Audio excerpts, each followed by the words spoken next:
Did Eric Garcia's red card decision leave you scratching your head? FIFA referees committee chairman Pierluigi Collina steps in to shed light on the controversial call that has fans buzzing. What's the sequence of the events? Stay tuned to find out. And we got some exciting football news for you, so stick around until the end to catch all the latest updates. Welcome to Football Talks. Don't forget to subscribe and press the bell for more updates. Ter Stegen's mistakes ignite the anger of Barcelona fans. Since joining Barcelona in 2014, Marc-Andre Ter Stegen has established himself as one of the top goalkeepers in world football, playing a crucial role in the team's numerous title triumphs. His sharp reflexes and ball-handling skills have often been key to Barcelona's success. However, his journey hasn't been without bumps.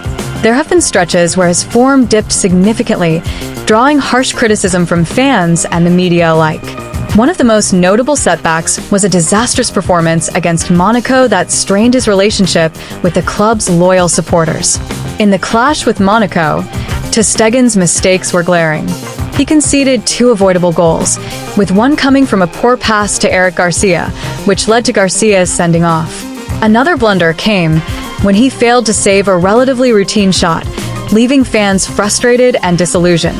While he made a few decent stops throughout the game, it was clear that the usually reliable shot stopper was off his game, and the fallout was immediate. Fan dissatisfaction with Ter Stegen didn't come out of the blue. It was the result of a build-up of frustration. Supporters have grown tired of his repeated errors, especially in key matches. Individual mistakes, injuries, and inconsistent performances in Europe, where expectations are sky-high, have eroded the trust fans once had in him. The Champions League, in particular, is a sore spot, with many feeling that Ter Stegen hasn't risen to the occasion in recent years. Social media exploded with criticism after the Monaco defeat. The goalkeeper faced a barrage of negative comments, with some fans even calling for his departure and demanding a replacement who could handle the pressure. Among the harshest accusations was that Ter Stegen lacked the fighting spirit so cherished by Barcelona fans, who have long prided themselves on players that give their all, especially when the going gets tough. Despite the criticism, it's impossible to ignore Ter Stegen's contributions over the years. Even his fiercest critics would acknowledge that errors happen to the best in the game. Many believe the responsibility for the team's struggles doesn't lie solely with the German keeper, but with the squad as a whole. As with any player-fan relationship, performances will always dictate the narrative. While Ter Stegen is in a challenging period, he still has the chance to win back the hearts of Barcelona's faithful with a string of top-notch performances in the future.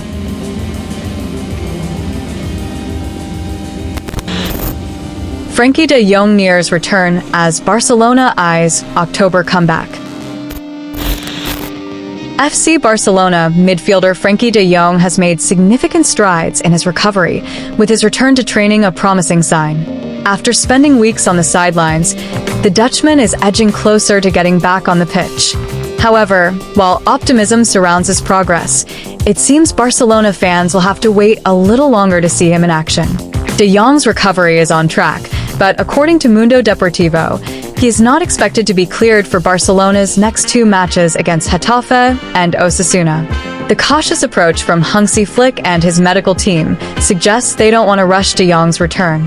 Instead, they're eyeing a more strategic comeback, with the hope of having him fit for the upcoming fixtures against Young Boys and Alaves in early October. These games could be the perfect opportunity for De Jong to shake off any rust and regain match fitness before the demanding weeks ahead. While there's no confirmed date for his return, it's clear Barcelona is aiming for him to feature in the Alaves match on October 6th. Before that, De Jong needs to participate in full training sessions, including small-sided games to test his foot in a competitive environment. With an international break following the Alaves clash, it seems likely he will not be called up by the Netherlands, giving him more time to fully recover. This international break could be a blessing in disguise for Barcelona. The 2-week period without competitive matches means De Jong can focus on fine-tuning his fitness and fully integrating back into the squad. Flick will undoubtedly be keen to have him firing on all cylinders as the club faces a tough run of games immediately after the break. The post-international break period will be crucial for Barcelona as they gear up for high-stakes matches against Sevilla, Bayern Munich, and the much-anticipated El Clasico against Real Madrid. Having a fully fit Frenkie de Jong could be the difference-maker in these season-defining fixtures, and Flick will be counting on his midfield maestro to step up when it matters most.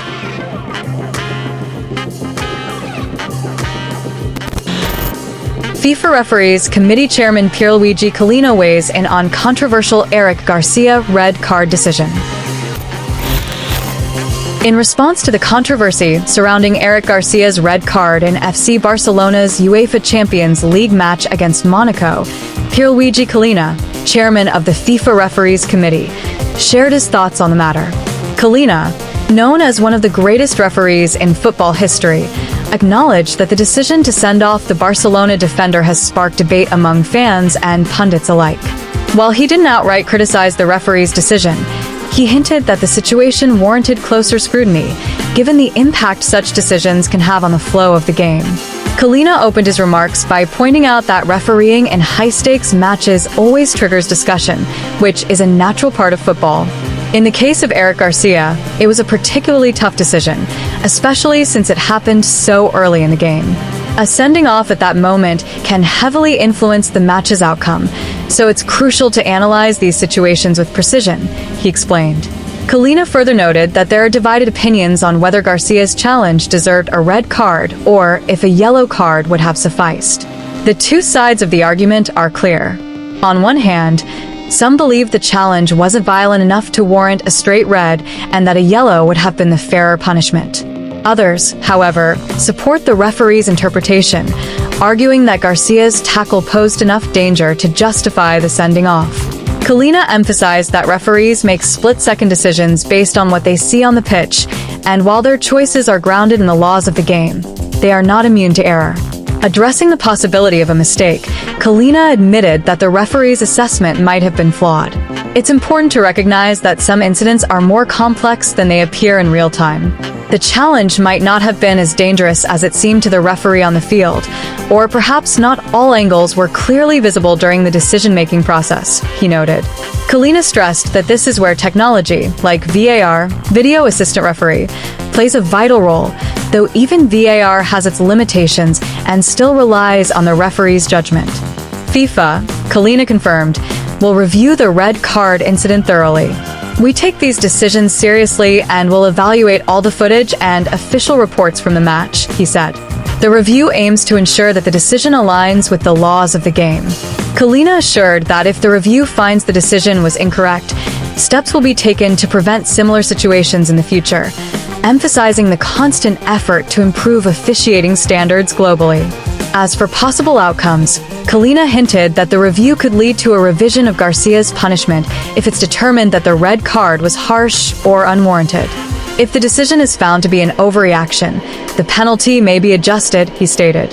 However, he also urged patience, saying it's essential to allow the review process to unfold before drawing any conclusions. Collina ended by reaffirming FIFA's commitment to fair play and the continuous improvement of refereeing standards, ensuring that the beautiful game remains as fair and transparent as possible. What do you think about Pierluigi Collina's comments on the controversial red card given to Eric Garcia? Do you believe the referee made the right call, or was it an overreaction? Share your thoughts in the comments below.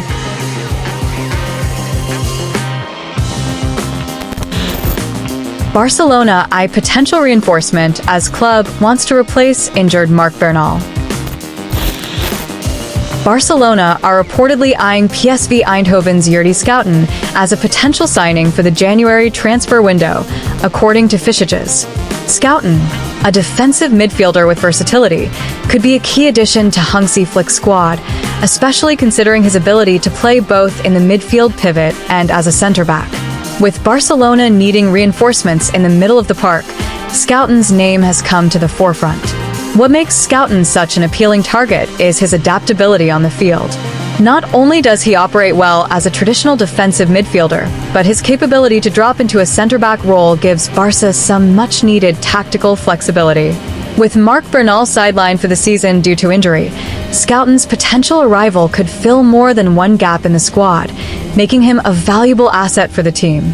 The challenge for Barcelona, however, lies in the numbers.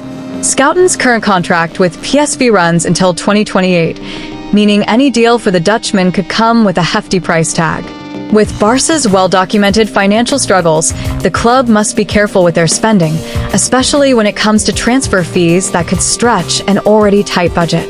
Despite these obstacles, Barcelona is determined to find affordable options that won't break the bank, but will still improve squad depth. The club has a history of navigating financial restrictions to secure necessary reinforcements, and they'll need to pull off a similar balancing act in January. The upcoming transfer window is shaping up to be an active one for the club. With their current limitations, Barcelona will need to be smart and resourceful in their approach, as they look to bring in reinforcements without further complicating their financial situation. What do you think about Barcelona's potential move for Eric Garcia? Could he be the versatile player the squad needs, or should Barca focus on other options given their financial limitations? Let me know in the comments. I'm curious to hear your thoughts on whether this signing would be worth the investment.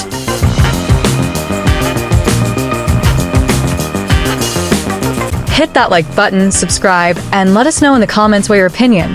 Tie your shoelaces and let's talk football again. See you soon.